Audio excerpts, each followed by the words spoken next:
Welcome everyone. Thanks a lot for staying with us. You're watching Plain Speak with me, Shivani Gupta. We're coming to you live from CNN News 18 Primetime Studio, presented by Schneider Electric's Smart Home Solutions. The Parliament monsoon session was adjourned sine die earlier today. The monsoon session saw several disruptions over Operation Sindoor to begin with, then special intensive revision in Bihar, with opposition leaders disrupting the House and demanding discussions on these matters from time to time, leading to frequent adjournments in both houses. Apart from the debate on Operation Sindoor, which eventually took place, there was not much to write home about. Almost all other issues and even bill passing was drowned out by disruptions and walkouts. Many bills were passed, but with barely any debate. But can the opposition blame the government for that, or are they themselves to blame too? Another issue that cropped up was the sudden and controversial resignation of former Vice President VP Dhankar, and that lended to the overall fight between the government and the opposition benches even more. With that, the productivity of legislative business was lower than 40% and much lower in Lok Sabha. Is this what we deserve? And who will take responsibility for this after yet another session where the only business seems to be a standoff? That's coming up with our guests in just a bit. The first debate on Plain Speak today with our guests, the row over not just parliament disruptions but also over leader of opposition Rahul Gandhi's absence from the final day of the session today. Also on the show, we get you what experts feel as far as Shreyas Iyer's omission from the Asia Cup squad is concerned. And finally, we have a special story from Kerala. What is Kerala's digital feat? Stay tuned, we'll get you more in just a bit. First up, let's take a look at what Prime Minister Narendra Modi said on the final day of the monsoon session. He was holding a chai pe charcha of sorts today as well, which the opposition skipped. Now, he said that important bills were passed in this session.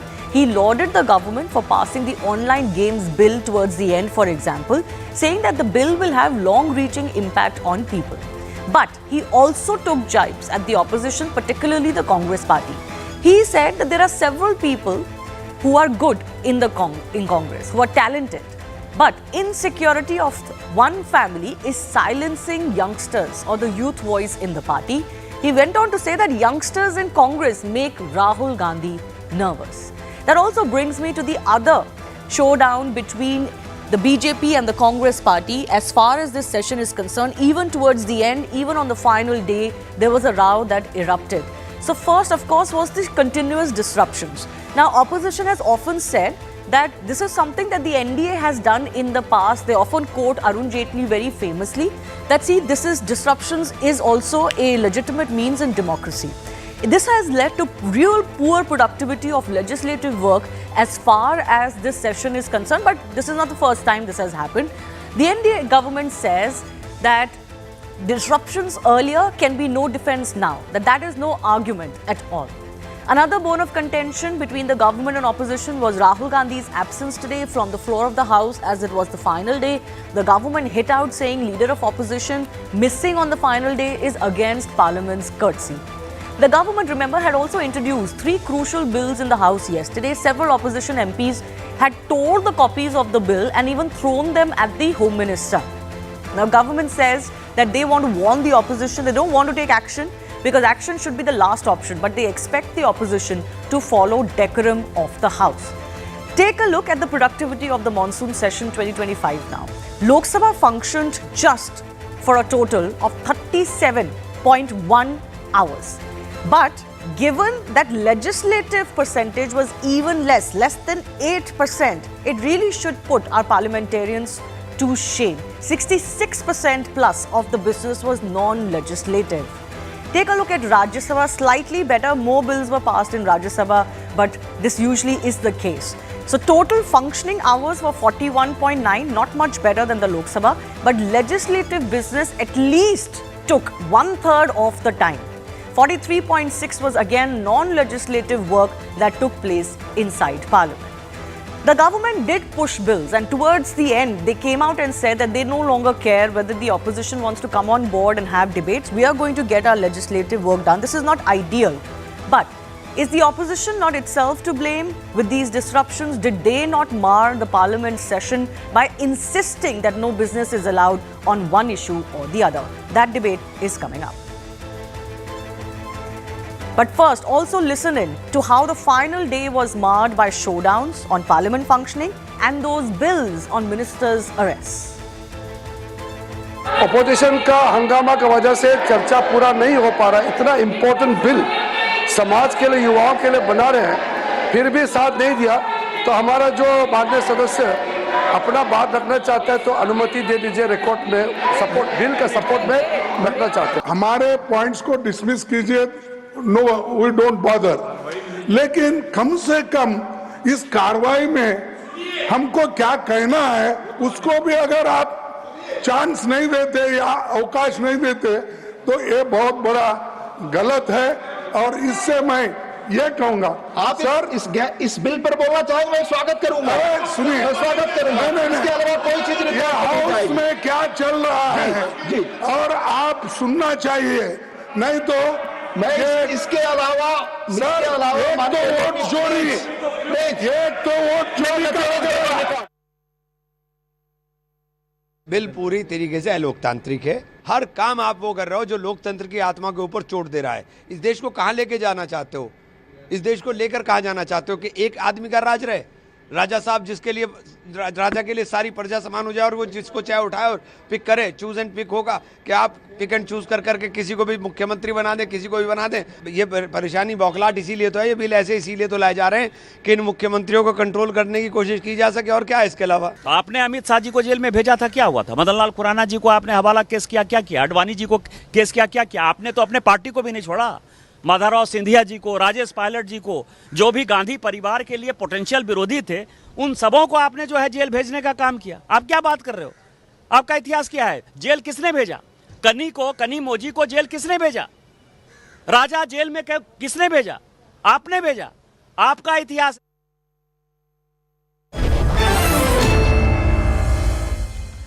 All right, let's go across to our guest joining us, RP Singh, national spokesperson of the BJP, Pooja Tripathi of the Congress with us, Ayush Nambia, political analyst, and Akhil Swami also will be joining us. Pooja Tripathi, I want to come to you as the voice of the opposition. We saw that, the tone and tenor of the session today was no different than what had been the case over the last few weeks. But is the opposition really covering itself in glory when it doesn't really want to get any business done? That's the impression we are getting, because whether it's one issue or the other, despite the gravity of the issues that you may want to discuss, you have to still work with the government to say, okay, some things can happen inside parliament, some things cannot. For example, the law minister has already said that SIR debate cannot happen inside parliament because that's the EC business. Pooja. Shivani, I want to turn around your question in its head and say that why can't SIR be discussed? You just mentioned Law Minister's statement. And I have long and bipartisan record of electoral reforms and roles being discussed, and the functioning of Election Commission. In 1957, RPA Act was discussed. 1979, under Rule 193, the alleged incoming of foreign money to control elections was discussed. In 1981, those are bills. Pooja, you're listing bills. SIR is not a bill. No, I am saying, why is government shying away from discussing from day one, from Operation? Let me take you a little back from Operation Sindoor. We wanted a special session. It was said no. We wanted Prime Minister. We requested Prime Minister to attend the all-party meeting. No, Prime Minister didn't attend any all-party meeting. Then we have been requesting from day one a discussion on SIR. Because SIR, had the risk of massive disenfranchisement of the fundamental right given to us by Constitution. No, but this is what I'm saying. Yes, you wanted a debate on it. For example, you wanted a debate on Operation Sindoor. It did happen, and that was frankly the only highlight of this session. It could have had more. The SI issue is being talked about. It is being debated on media, in press conferences, etc. The EC has held a press conference now. After all of the issues that have been brought up by the Congress party, it's okay if this one issue, the government says cannot be discussed because the EC is not there to respond. They can't respond on behalf of the EC. My point is it fair to hold the entire session hostage to the issues that you want to discuss legitimately or otherwise, and when you want to discuss and how you want to discuss? Special intensive revision process is underway. The Bihar elections are underway 2 months back, 2 months later. when we will not discuss and what are It's also parliamentarians- sub judice, by the way. It's also sub judice, by the way. So I am giving you examples. Parliamentarians are not there to just have tea meetings with Speaker and Prime Minister. They need to take up issues of people. And when lakhs and lakhs of people's name, look at how Election Commission was acting in Supreme Court. They are not liable to give. They were now then instructed to give the names and details of 65 lakh. They discouraged the search bar after Rahul Gandhi took out the press conference. They said they are not. They're not. They are the authority to check the constitution, the citizenship status. There has been so much lacunae. We wanted answers from government because this is Election Commission of India. It's not Election Commission of Bharatiya Janata Party. And Yes, with it, I understand that. I'm not saying that the issue is not important. I am saying, does it make sense that no other business can be carried out, or opposition will not participate even with the bills, key bills that were then hurriedly passed without full debate where opposition should have been there? Is this the strategy that is going to keep is opposition going to keep with this strategy? Is this a strategy of low returns, diminishing returns? Because it's not just about this session, Pooja. It's been happening for a pretty long time now. Every start of every session becomes hostage to one issue that the opposition believes it needs to discuss immediately, or no other business will happen. Shivani, let me rephrase for you. Is it not the responsibility of treasury benches to accept opposition demand and to have a discussion on something as national importance like this? Why is government is just arrogant, reducing them to 240 has there now they have started sending bills to parliamentary committees, to the select committees, to discussions. Earlier we saw 2019 to 2024, there was only 6% that was sent to bills. The opposition MPs were suspended. Now they can't suspend because when you suspend, the maximum opposition would be sitting outside the parliament. So why not use that? Why not use that increased strength in the House? Does it help the opposition that you're not part of the business? So we want to be part. Don't you think that we want to be part of something as crucial as online gaming bill? We were part of the 130 constitutional amendment, which wants to give a backdoor to a police state in India. We want to be part of it, but why is government shying away from every discussion, every request, every discussion that opposition? Okay, RP Singh, please respond to that. The government also tries to delay whatever are the requests, demands, whichever way you want to put it, of the opposition. And by the time you come to a consensus, or let's say Operation Sindoor debate timings were decided, we had already lost a couple of weeks. Well, Shivani, Operation Sindoor was already told earlier that it will discuss during the monsoon session. No special session will be called, and that's why it was discussed, because the parliamentarians were already abroad in various teams to put the Indian point of view across. So we didn't want it that a house should be seen here that we have division in the house. Although people who went abroad, they spoke otherwise also in the parliament. They have all the right to do that. But when you are abroad and you are putting nation as one nation, at that time you have a parliament session which shows the division which opposition did here in the Operation Sindoor. They never stood by the army or the valor of the army in the parliament session also. So how was it possible? That's why it was slated in a way that it should happen after the parliamentarians' return, and the monsoon session was the best time for that. Coming to what's happening in Parliament, see, they have thought of a narrative to build around a narrative in the country, around the Election Commission, and there's a reason behind it, that they don't believe in any constitutional body, whether it is army. Remember that Sadak ka gunda hai, now Election Commission is BJP ka aadmi. So one time army general was a Sadak ka gunda. So is Supreme Court. मेरे भाई को कैसे Supreme Court ने रताड़ दिया? How could Supreme Court pass a stricture or observation on my brother Priyanka Vadra? So that's how they are. But real objective is not SIR. Objective is to create unrest in the country, to build up anarchism in the country. The leader or their alliance leader has already on record saying that, oh, we'll create something like Bangladesh can happen in this country. So why not discuss it in Parliament and respond to all of those allegations which you feel have no leg to stand on? Well, matter is sub judice, one. Secondly, how can you discuss something which is related to election commission in parliament? There is no minister who is responsible for election commission, and election commission has to answer the question on their own, which election commission has done it, and has already requested the leader of the opposition to file whatever he has to say on affidavit. He has probably said 7 days, and 3 days has passed by that. Now today is the 4th day. So, and thereafter he should apologize to the nation, because everything which he has said, election commission on their Twitter handle has categorically stated that they are misleading. Okay. If leader of the opposition feel that, give me a second. If leader of opposition feel that election commission is defaming him by putting a tweet that he is misleading the nation, then he should put a defamation case election commission. What's wrong? There's already no, my only point is that all of this politicking can go on, and frankly it has been going on. Does the country and its citizens deserve more when it comes to functioning of parliament? Already it doesn't happen for very many days in a year. Is it justified for entire sessions to be virtually washed out because parties can't see eye to eye even on key things like passing bills? Parliament is, of course, the voice of the people. Issues should be debated and discussed there. We enjoy listening to those debates. But it's also a legislative house where legislative work has to happen for this country. Akhil Swami, I want to come to you. The opposition stance that we are not going to either participate or disrupt the house unless they get their demands met. Is it coming across to the public as a justified stance or a predetermined strategy? Shivani, first of all, what Mr. R.P. Singh has said, this time in Operation Sindoor, the government and the Indian Defence Forces were taking a different stand. The Defence Forces said, the Chief of Army Staff said that our hands were tied by the government by their instructions. Chief of Army Staff did not say that. Sir, Chief of Army Staff did not say that. No, the CDS.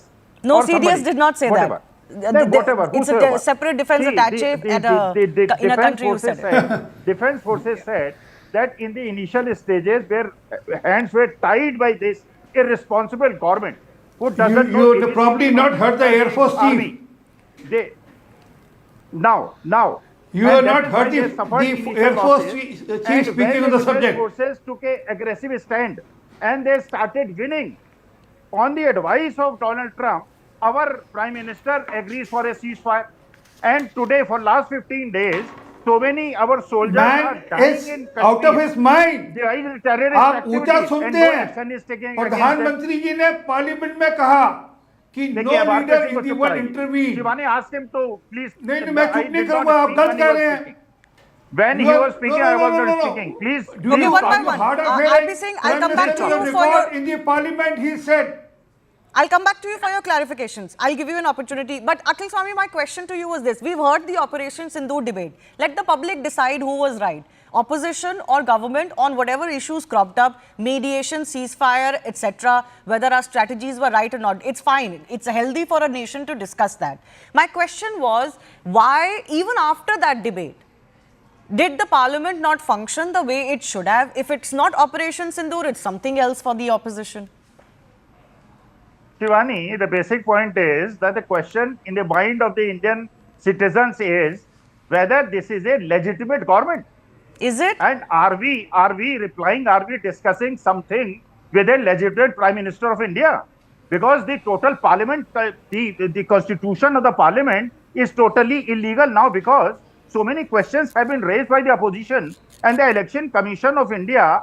The Chief Election Commissioner appears in the press conference as he is the spokesperson of BJP. He is targeting the opposition and says that give the affidavit. And 18,000 affidavits were given by the UP electorate after 2022 and they were stamped papers on 10 rupees. They were submitted to the Election Commission. The Election Commission acknowledged that, did not take any action. The Election Commission is working as a extended hand of Bharatiya Janata Party.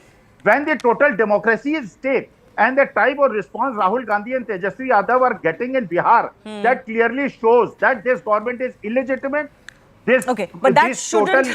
That is politics and party politics. No, it is not politics. It shouldn't mar the business in the house. Citizen, Shivani. No, no. I'm not a political person. I'm an ordinary citizen. You know, This I'll tell you what, government- Akhil Swami, you're saying the If entire the government Election is Commission illegitimate does not today. give a satisfactory reply, Gyanesh Kumar Gupta should resign, and the Chief Justice of India should be in the committee of electing and selecting. So all of those issues, as far as the selection of the committee is concerned, I'm sure that could have been discussed, because that is also via a bill passed by Parliament. SIR is not. But in any case, can I just point out, Ayush Nambiar is also with us.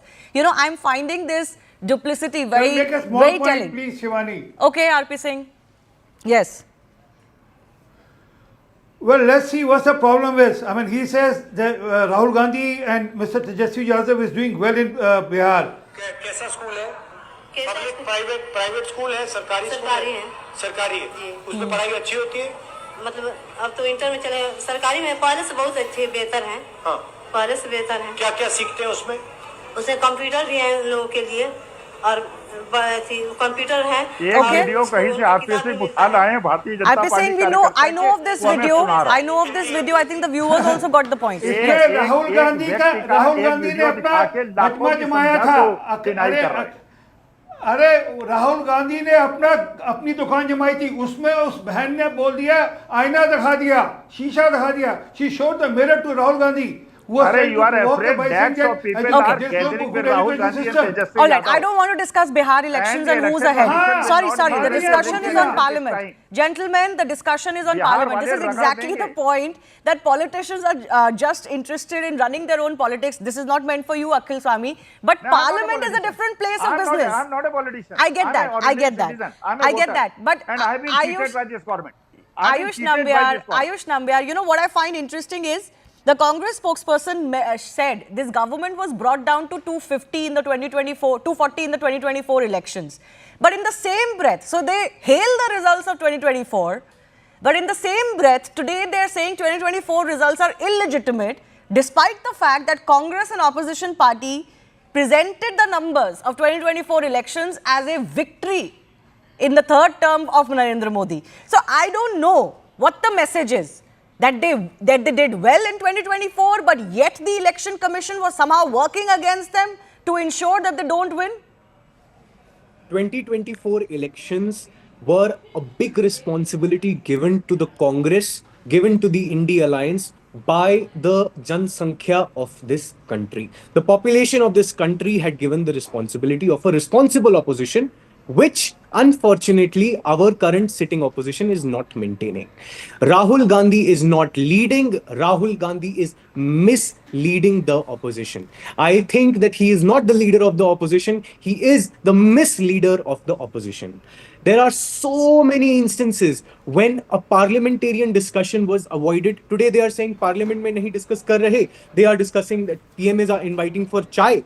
I am sorry, if the Prime Minister is inviting you for a cup of tea, is asking you to have a debate, asking you to have a discussion, asking you to have a conversation, which is the pillar of democracy. I am sorry, Rahul Gandhi and the India Alliance is acting like an immature 16-year-old girl who likes to address press conferences, who likes to talk to people of social media. Oh, I am saying a 16-year-old who is going on social media ranting about the situation that they are in, but they are not going and talking about the actual things. They are not following procedure. If you saw the recent election commission issues that Rahul Gandhi had gone and alleged, there was no process being followed. Everything was being addressed through a press conference. He's not willing to sign an affidavit, and I'm still hung on to it. I'm hung on to it because of a simple reason. 18,000 affidavits signed by the Congress has submitted to election commission. 18,000 affidavits. Not willing to have conversation, and this is not the sign of a leader. This is the sign of a misleader, and that is exactly what the situation of the Congress is at the moment. Okay. Now let me give you another. Today, Rahul Gandhi talks about being a unifier of the opposition across the country. Yes. But where is he having the clout? I say Sharad Pawar has it in Maharashtra. Mamta Didi has it in Bengal. Even for that matter, Lalu Prasad Yadav and his friends are having in Bihar, and Akhilesh Yadav is in UP. Where is Rahul Gandhi? and he's he's declaring himself to be a unifier of the opposition, and I am saying he's the divider. He's not the unifier. Okay. Every time there is a state-related matter, they fight against their own leaders.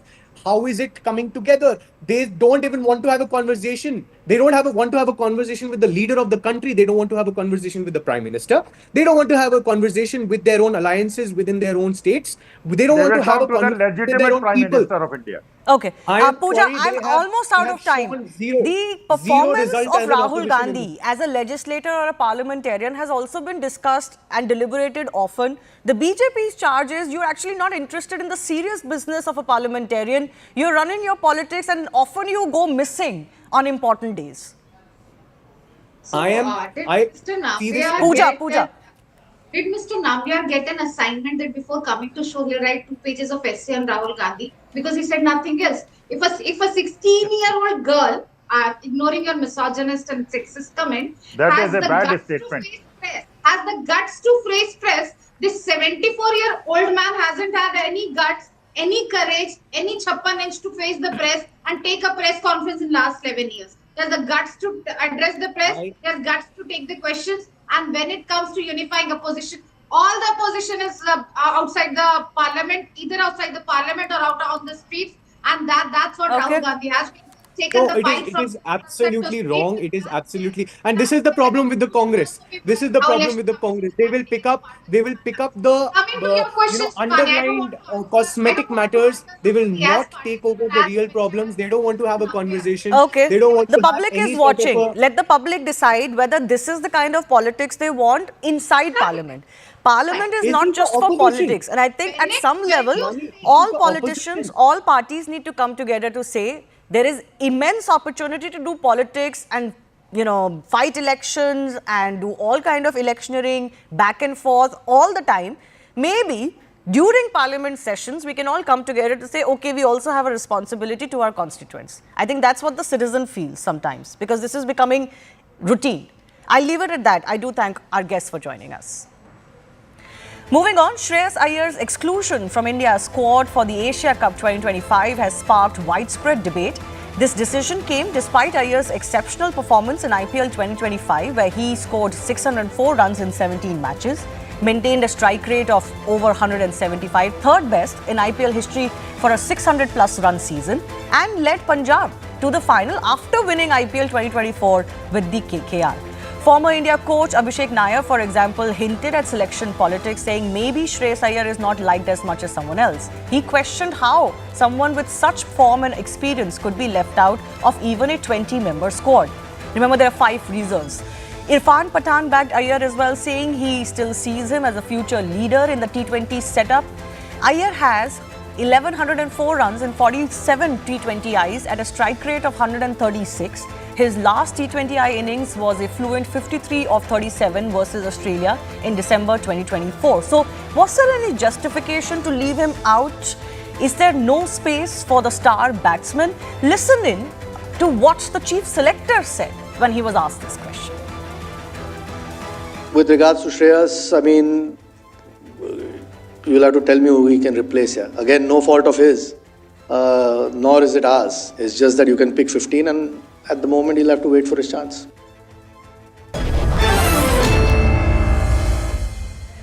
Let's go across to our guests joining us. Ayaz Memon, senior sports journalist, Atul Vasan, former India cricketer, and Ritinder Singh Sodhi, former India cricketer, both with us. I'll go to the journalists first because this is what we like to do. Ayaz, what did you make of that explanation that Ajit Agarkar gave? He's getting a lot of reaction because of just what he said.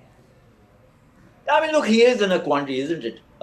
He can't say that he's not been chosen because his credentials are not right or his recent form isn't good. But it's also true that there's such a splurge of talent in India or Indian cricket and across formats that it becomes it can get quite a daunting task for the selectors. Now, I think personally that Shreyas Iyer will be extremely disappointed and has good reason to be disappointed because he doesn't need to do anything else. The explanation that I have also understood from other quarters, maybe Ajit mentioned it, Agarkar mentioned it in the press conference, that they've gone with somebody like Rinku Singh, who's a left-handed batsman. He's a left-handed option. He can also bowl a bit. But in which case, they are sending a signal to Shreyas Iyer that, you know what, the kind of player you are has limited acceptance beyond a point, which is not the case, which shouldn't be the case, because he's got excellent credentials, at least in this format, if not multiple formats. So I think that, yeah, I mean, Shreyas Iyer, as I mentioned, has very strong reason to feel that he's just been, not handled well. Atul Vasan, do you believe that there could be some politics at play here? That's certainly what the fan reaction, even some former players' reaction has been. No, this is the beauty of cricket and selections in Indian cricket team. There is a lot of conjecture. I will not call it politics, but it's definitely personal likes and dislikes. And I'm amused. Why? Because him and Gautam Gambhir combined won the IPL and then also gone on to become the. So I think there is some bad blood there. But having said that, this one is true that the guy who actually replaced him in the T20 format, Tilak Verma, has done so well that he can't be replaced. And now number 3 and 4, Surya Kumar Yadav is your captain. So number 3, 4, where does Shreyas Iyer play if he comes to the team? But still, for the optics, there's a eye test. Some players immediately feel good to the eye. They should be kept in the team. Now you have not even kept in the team and not even kept in the standbys. Now, is Shreyas Iyer not good enough to be in the 20 of India? I think I would have kept him in standbys if somebody gets injured. Maybe they didn't want to keep him in the standby because that would have been, I don't know, too low for him as well, to keep him as a reserve. No, this is a misconception. Somebody gets injured. I think one of the main players gets injured. Then I've got a ready-made player in Shreyas Iyer who's a mature. So I would have kept him there. But I think if they've not kept him even there, did a phone call go to him saying that, okay, you prepare for the test matches series which is coming in against West Indies, or there's an ODI series in Australia, you keep ready for that. I think if that phone call has not gone, then there is something seriously wrong with him and the people who actually are ruling the Indian cricket, the selectors and the coach. So I think I would feel hard done by if I was Shreyas Iyer in this scenario. As far as what's happening as far as selection is concerned, I think this has become a pretty long-standing issue. At least for the last 10 years, we've been having these debates since, let's say, the combine of Virat and Shastri as well. But I'll come to that in just a bit. Ritinder, what's your view? Are the selectors justified in what they did? Or do you think there's something more than meets the eye? Look, Shivani, I have a mixed opinion here. Look, why we are talking about Shreyas Iyer? Because the performance has been massive. 600 runs in IPL, taking his team to that runner-up position. He was too good a leader, and I think he was tackling every bowler with a lot of supremacy. He has that form, and he should be in. But having said that, look, it's all about combination. When captain and selectors sit, they look for a combination. As Ayaz Bhai has rightly said, Atul Bhai has played so much of cricket. At times, you don't fit in. His turn will come, definitely. But unfortunate in this form, somebody like Shreyas Iyer not in the team. Yes, sir, Indian team might be bit dejected at the moment, but yes, sir, all other players are in equivalent form if we talk about Shreyas Iyer. So yes, we have been defending world champions and getting placed in this team. There can be few unfortunate people, and Shreyas Iyer is one of them. Ayaz, shouldn't form play a larger role? I mean, this has been a large debate of how do you do this. It can be tricky when you have a very large talent pool, especially in this format, and IPL throws up very many options each year. But shouldn't current form be the golden rule? I mean, the current form, if you go by current form, it's only, as good, the last current form that you can assess is in the IPL. There's not been T20 matches since. Shubman Gill actually has come in on the strength of his fantastic performance in the Test series. Exactly. Apart from what he's done in the IPL, he was an outstanding performer in the IPL. There's also people like Yashasvi Jaiswal, Washington Sundar, who've been in very good form in wherever they played in the last 6-8 months. So I think that it's like a crowded train now with young hopefuls, Abhishek Sharma, Sanju Samson, Tilak Verma. All of them have exceptional credentials. But in the case of Shreyas, not too long back, maybe 3-4 months back, he was being touted as the potential captain of the team. Yeah. That's the other thing. Where does he go from here? Not recover. So, I mean, if Sky hadn't recovered, from whatever injury he had, he was being touted as the next captain. But the only word of caution here for all of us is that let's not juxtapose this to say that, T20 World Cup, he may not find a place. I think there's a lot of changes that you might see in upheavals, because apart from the Asia Cup, and the Asia Cup, remember, we are playing teams like Oman and UAE. So, the selectors have to give due weightage to that. rather than, and not make up their mind so urgently. You got a 5-match series against Australia in Australia. You got a 5-match series against South Africa at home. Those 10 matches will have to be given more weightage, though they are bilateral series. It's interesting and what then you the say. Assessment has to be made. It's interesting what you say, but Atul, if the justification for not including Iyer had been ki, okay, listen, we've got a lot of more important T20 cricket coming up and he will find his space, I don't think it would have been such a massive debate. The problem that has happened is that Ajit Agarkar has ended up saying, who would you replace him with? Now that conundrum could exist for the Australia series and other series too. Then that way he just keeps waiting. Let me tell you, in India especially, in life and in sports and in politics, and more so in cricket, you can justify everything and you can question everything. And we can discuss it till the cows come home. And we'll not know who's the winner, who's right. But having said that, I'm looking at the consensus emanating from everybody around that we are so good that we've got this embarrassment of riches that we should be winning everything even if our B team goes. I think that is a signal going out because we've got so many people. I mean, yesterday, Jaiswal should be more aggrieved. You know why? Because Jaiswal was the third opener in the World Cup when India won the World Cup. And where is he, Jaiswal? Where is Shubman? No, but are you calling this the B team of India? No, this is not the B team. Even if we send the B team, even if I go along with some good players, we might just still win it. But I'm just saying. But I'm saying that more than Shreyas Iyer, we should be discussing why Yashasvi Jaiswal is not in the team. Because he was the third opener for the Indian World Cup team which won the World Cup. And now Rohit Sharma is out. Even Virat is out. But Jaiswal is not in the team. Why? He's done nothing wrong. And so that brings me to the larger question. The larger question is that why? Because now what is happening is because Shubman Gill had to be accommodated. And now people are saying that he did well in test matches. So I'm saying you can justify everything. You've got conjecture of everything. So he did well for the test team. But the bigger question is that can IPL team absorb and be kept happy if the Indian captain is not even in the Indian T20 team. Interesting. Ritinder, for many years now, we've been kind of wondering what's going on with our selection. And selection debate rages on after almost every team is picked. And, every World Cup cycle, T20 cycle, we are told this is what we want to do, this is what we're outlining. But I don't really see it panning out over a 4-year strategy. Do you think something is amiss? Is it too much personal preference? I don't like your face, you don't like my face kind of thing going on? Or is there a plan that you see? Look, Shivani, I'm pretty happy with this selection. And if you talk about selections, if you talk about India selections since cricket have started, there must have been 2,000 selections made. And after every selection, there are few misses and few hits. Atul Bhai, as he has been talking about Jaiswal, yes, he could have found a place. But having said that, again, in place of whom? So there will be always a debate. And talking about Shreyas Iyer, his performance has been so massive. And plus, Indian team is doing so well. It is a situation of problem of plenty. Select kare to kisko kare. Everybody is performing. I think that is the problem. And this is a good problem to be in. It's not as if I asked people who had done well hadn't been dropped to make way for someone who had returned to form. So, this explanation, who do you drop if you want to bring Shreyas Iyer in? I don't know. It doesn't cut ice. But I want to ask you a larger question about Indian selection mentality.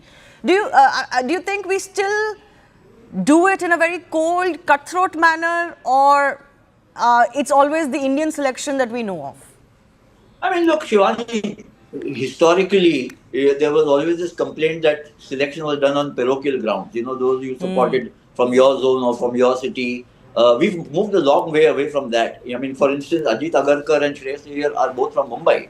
And Ajit Agarkar hasn't chosen, so to speak, as the chairman of the selection committee. There are other selectors also. Shreyas Iyer is not in the team. Now, if you look at India's performance over the last 2 years, I must say that if you look at the balance sheet, Ajit Agarkar and his co-selectors come out looking quite good. You won the T20 World Cup last year, barring the debacle against New Zealand and Australia Test series last year. You won the Champions Trophy. You had an epic series against England where India come back, joint winners of the Anderson Tendulkar Trophy. You beat in England at home last year. And in the ODI World Cup a couple of years back, you finished runners up to Australia. So when you look at it in the balance sheet, there's more credit than debit. But having said that, this has become an issue because the credentials of Shreyas Iyer and Yashasvi Jaiswal, I completely agree with Atul Vasan. Yashasvi Jaiswal doesn't have too many vocal support. I read something about Shrikant, coming out saying he should be in the team. But that also tells you there's a surfeit of talent. These are all 24, 25, 26-year-old guys. There's not somebody who's 36 and somebody who's 26 and you're looking at saying, okay, let me blood some youngster instead of somebody else. All these guys, Shreyas Iyer is 26, 27. Shubman Gill is 25, 26 or 27 and, in the same age group. So it becomes a challenge even for the selectors. Now, as I mentioned earlier, I don't think it's the final selection for the T20 World Cup. T20 World Cup is February, March next year. I think that the 5 matches against Australia, 5 matches against South Africa, where the opportunities for the selectors to suss out how they distribute the opportunities beyond the Asia Cup is going to be interesting to see. Okay. Speaking of the Asia Cup, just stay with me, gentlemen. The other big row over India's participation in the Asia Cup and upcoming matches against Pakistan. The Sports Ministry today clarified that while India will not engage in any bilateral clash with Pakistan, the cricket team will not be stopped from playing multilateral events like the Asia Cup. The ministry also maintained that bilateral sport in each other's country will not get allowed. So India will not be travelling to Pakistan and Pakistan will not be allowed to come to India. But multilateral engagements will not be affected. In the event that a multilateral event is being hosted by one of these countries, what do? We have had those episodes and we have seen that often when it's Pakistan's host cup, then it gets shifted out, or at least India matches get shifted out. But Atul Vasan, your take on this, lot of bad blood, if I can use that term, over allowing India to face Pakistan in the Asia Cup. Are you happy with the Sports Ministry or the government's explanation?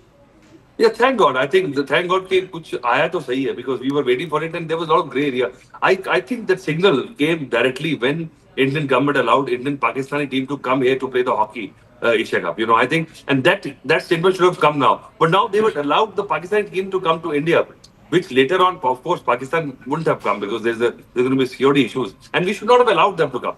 But that was keeping in mind that our bid for 2036 Olympics. I mean, everything will be a meltdown if we just say if there's going to be total catharsis with our relationship. And it's rightly said that bilateral will never indulge in anything with you. But multi-nation tournaments, it is like a necessary evil. It's like chemotherapy to the body. If you want to kill your cancer cells, your good cells will also die. But you have to do it because you have to survive, right? And if you stop now, you tell me, when do you start again? Because we have been fighting since 1950. They've been only, intermittent peace in between wars. So this is going to carry on. And now we have taken a stand. And I think multi-nation, if you stop now, I mean, it's going to affect the whole ecosystem of sports around the world. If we just say that, okay, we will not play you even multi-nation tournaments. I have a minute left. I'll give 30 seconds to Ayaz and the final word to Ritinder Singh Sodhi on this. Ayaz, are you relieved that, the government has put kind of the chorus of boycott or skipping this event down? I think it made it more, it made it unambiguous. It was always believed. We haven't had bilateral ties for a while now in multinational events or ICC events. I mean, the decision making shifts to somebody else. You have the right not to play, but that would dilute your own position within the parent body. Not just in cricket, but also in other sports. And more so in Olympic sports, that becomes an issue. So at least here it's unambiguous. But I'm not as deterministic as Atul is that nothing will come out of it, because we have had intermittently relations where people, countries have played bilateral. So let's see what happens. Okay. Ritinder, sorry, I only have about 20 seconds. A lot of people saying we are not going to watch these matches because it's the money that dictates the decision when it comes to cricket. Will you be watching the India-Pakistan clashes coming up? Yes, talking about the sport and talking about cricket, I will definitely be watching India-Pakistan, and it's a huge game. All the eyeballs around the world are focused on this game. So yes, it is a game to be watched, and it will be a cliffhanger, definitely. All right, I'll leave it at that. I would definitely enjoy watching, because I know India is going to thrash Pakistan. Okay, as they usually do in multi-nation events. Thanks a lot, gentlemen, for joining us. Our special story today, Kerala has been declared as the first digitally literate state in the country today. The Digi Keralam initiative began a few years ago and has been instrumental in achieving this feat. CNN News 18's Neetu Regukumar brings you this report. 67-year-old Sudhakaran Pillai had an aversion to smartphones, but the training by Panchayat as part of Digi Keralam completely changed his life. After buying his first smartphone 2 months after the training, he is now truly net savvy, connected with friends through Facebook and WhatsApp, and he also uses UPI with ease. After using the smartphone, there is a lot of savings of time, energy, physical activity, and also through this online we can know about lot of products which are far and wide available throughout the world. We can just see in a few minutes time. Sudhakaran Pillai is one of the 21 lakh people in the state who has become digitally literate, and the oldest being 105-year-old Abdullah Maulvi. For many elderly with digital literacy, the sense of being left out has reduced. For 62-year-old Pushkala, it was more of a necessity as she had to take pictures and upload as part of her Manrega work. Initially, she was worried, but now confident to handle her smartphone. Now I know to take WhatsApp, make calls and even enter a Google Meet in this. Facebook I have but don't use it much. Initially when I started using this, there was tension. I did not know how to use this. Children will study fast. Since our age is also this, it took time to learn, but slowly learnt one by one. Now I am confident of using this.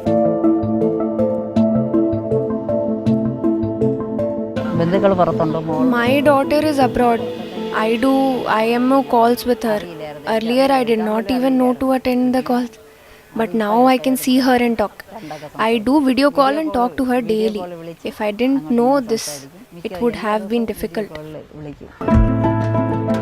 About 2.5 lakh volunteers, including students, NSS and NCC volunteers, were among the trainers. They went door to door and trained the ones identified as digitally illiterate. It was not always an easy task. അല്ല അങ്ങനെ ആയിരുന്നില്ല. ആദ്യം നമ്മൾ ഈ കാര്യങ്ങൾ പറഞ്ഞു ചെല്ലുമ്പോൾ ഇത് ഇന്നത്തെ കാലഘട്ടത്തിന് ഏറ്റവും അത്യാവശ്യമാണെന്ന് മനസ്സിലാക്കി കുറച്ചുപേർ വലിയ സ്വീകാര്യതയോടെ സ്വീകരിച്ചു. പക്ഷേ കുറച്ച് ഇത്തിരി പ്രായമൊക്കെ ആയി, അല്ലെങ്കിൽ ഇനി എനിക്കിതിൻ്റെ ആവശ്യമില്ല എന്നൊക്കെ ചിന്തിച്ചിരുന്ന കുറച്ചധികം പേരും ഉണ്ടായിരുന്നു. പക്ഷേ അവർ അവിടുത്തെ നമ്മളിതിനെ വിളിച്ചു ചേർത്ത് ഇതിൻ്റെ ആദ്യവും രണ്ടാം ഘട്ടവുമായ ഒരു പരിശീലനം പോലെ വിളിച്ചു ചേർത്ത് കൊടുത്തപ്പോൾ അവർക്ക് ഇതിൽ ആകർഷകരായി. അവർ ഏറ്റവും കൂടുതൽ അവർക്ക് ഇപ്പോൾ പിന്നെ വിവിധ തലങ്ങളിലുള്ള ആപ്പുകളുണ്ട്. The Digi Keralam launched in April 2023, conducted a statewide survey and identified 21.88 lakh people who are digitally illiterate. The idea for this stemmed during COVID in 2021, when Manrega workers were finding it difficult to check their bank balance. The Pullampara Gram Panchayat initially launched the digital literacy campaign, and the success inspired to make this a state-level project. More than 15,000 people above the age of 90 have achieved digital literacy. In late 80s, I was a student and I was I was a volunteer in the literacy campaign. And from literacy to digital literacy, it's a great experience. I have the fortune to lead this campaign as a Minister for Local Self-Government in this government, LDF government. This is yet another example of Kerala model.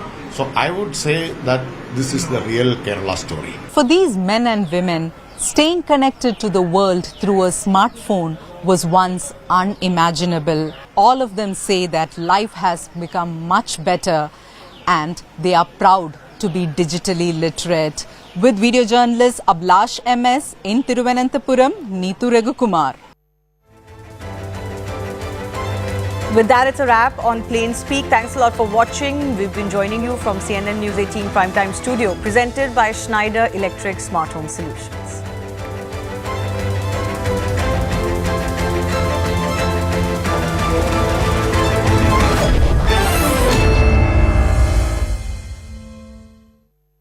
Ye Golda.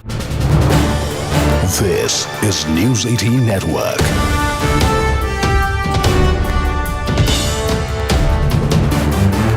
India's largest news network.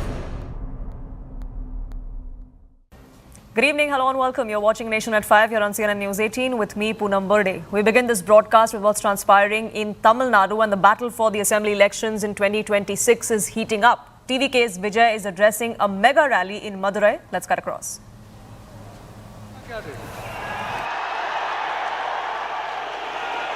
அப்படிப்பட்ட அந்த சிங்கம் அவ்வளவு ஈஸியா எதையும் தொடாது, தொட்டா விடாது. காட்டோட 4 பக்கமும் மார்க்கிங் மை டெரிட்டரின்னு தன்னுடைய பவுண்டரியை தானே வகுக்கும். அப்படிதான் அந்த காட்டையே தன்னோட கண்ட்ரோல்ல வச்சிருக்கும். சிங்கத்துக்கு கூட்டத்தோட இருக்கிறதுக்கும் தெரியும், தனியா இருக்கிறதுக்கும் தெரியும். அப்படியே தனியா வரணும்னு நினைச்சாலும் அஞ்சாம அலட்டிக்காம சும்மா கெத்தா தனியா வந்து அத்தனை பேருக்கும் தண்ணி காட்டும். எப்போ எதுலயும் தன்னோட தனித்தன்மையை இழக்கவே இழக்காது. Yes, a lion is always a lion.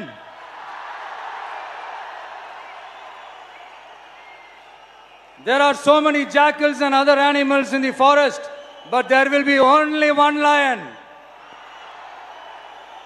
And even if it is single, it will be the king of jungle. It is not only a description but also a clear declaration. சிங்கத்தை பத்தி பேசிட்டு நம்ம சிங்க குட்டிகளையும் சிங்க பெண்களையும் பத்தி நம்ம பேசாம இருக்க முடியுமா? அவங்களே எப்படி நான் மறப்பேன்? அவங்க தான் என்னுடைய உயிராச்சே. என் நெஞ்சில் குடியிருக்கும்.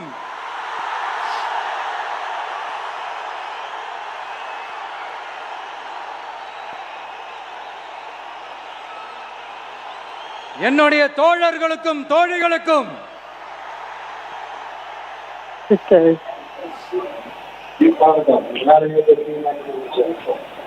நேர்ல வர முடியாத சூழல்ல வீட்டுல இருந்துகிட்டே நம்மளோட இந்த மாநாட்டுல நேரலை வாயிலாக கலந்துகிட்டு இருக்கிற என்னுடைய அம்மாக்கள், அக்கா தங்கைகள், அண்ணன் தம்பிகள், and to the mothers and sisters and brothers who are not able to travel all the way to Madurai to attend this conference. என்னோட உயிர் வணக்கம், என்னோட உயிர் வணக்கம்.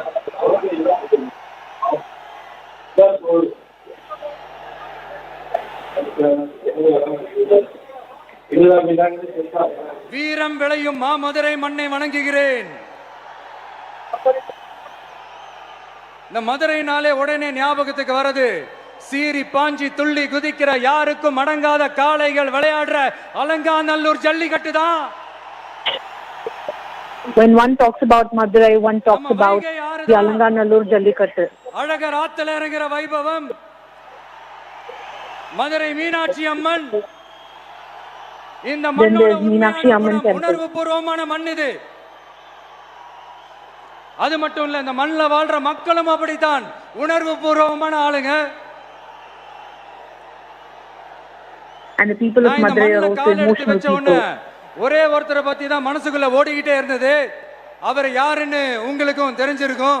When I stepped on the soil of Madurai, சரி, நமக்கு ரொம்ப ரொம்ப பிடிச்சது புரட்சி தலைவர் எம்ஜிஆர் அவர்கள் தான். அவரோட பழகிறதுக்கு எனக்கு வாய்ப்பு கிடைக்கல.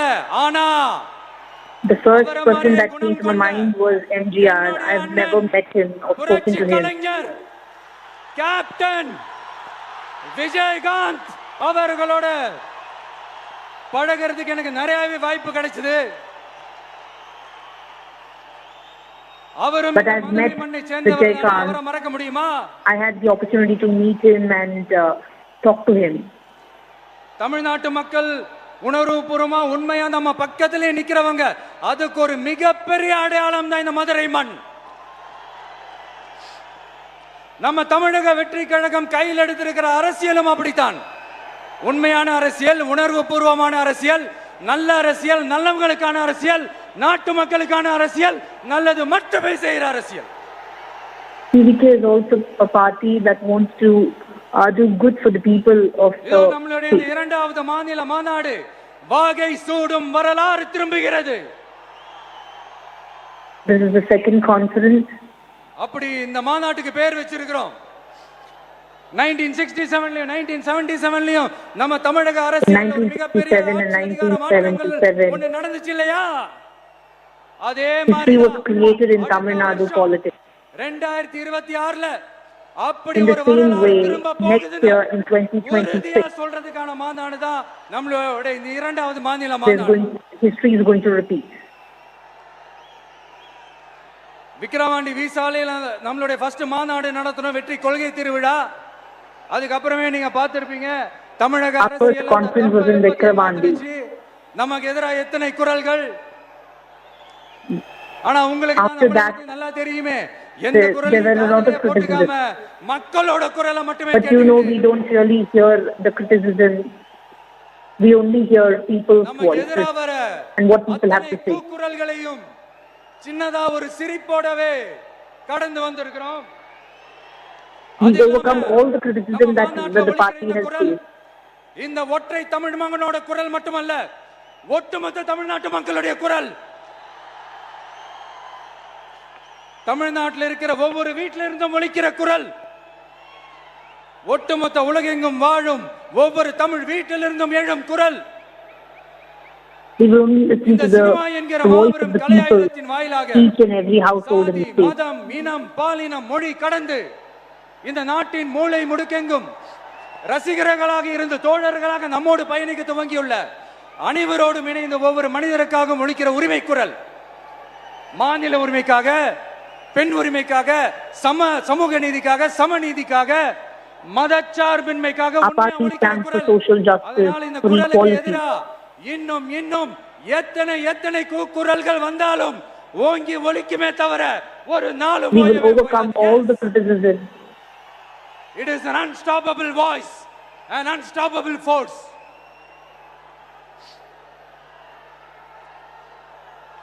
நம்ம அரசியலுக்கு வர்றதுக்கு முன்னாடி அட இவரெல்லாம் அவரே வரல, இவரே வரல, இவருங்க வர போறாரு அப்படின்ட்டு நிறைய பேர் ஜோஷியம் சொன்னாங்க. அப்புறம் நம்ம கட்சியினுடைய பேர் அறிவிச்சதுக்கு அப்புறம் அதெல்லாம் முடியாதுன்னாங்க. அப்புறம் ரொம்ப முக்கியமா மாநாடுல எவ்வளவு பெரிய விஷயம்.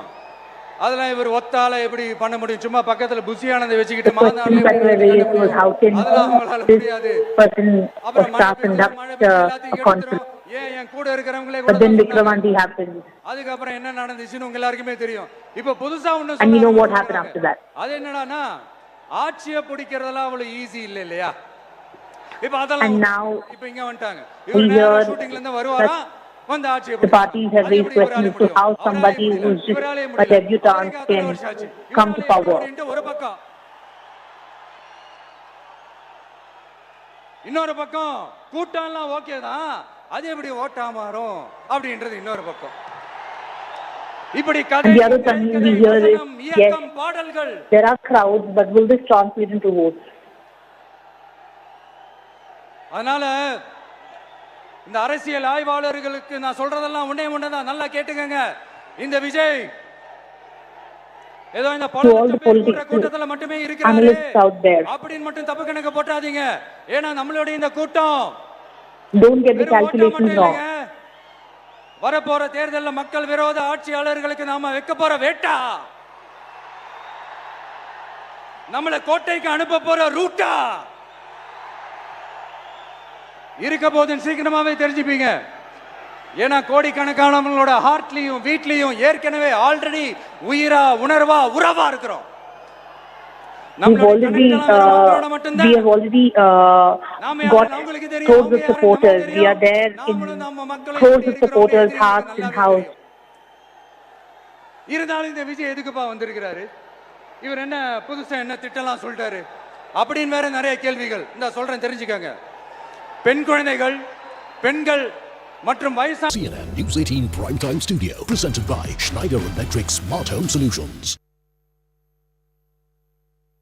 Namaste, Jai Hind and welcome. We are coming to you live from the CNN News 18 Primetime Studios presented by Schneider Electric Smart Home Solutions. I'm Anand Narasimhan and it is time for the right stand.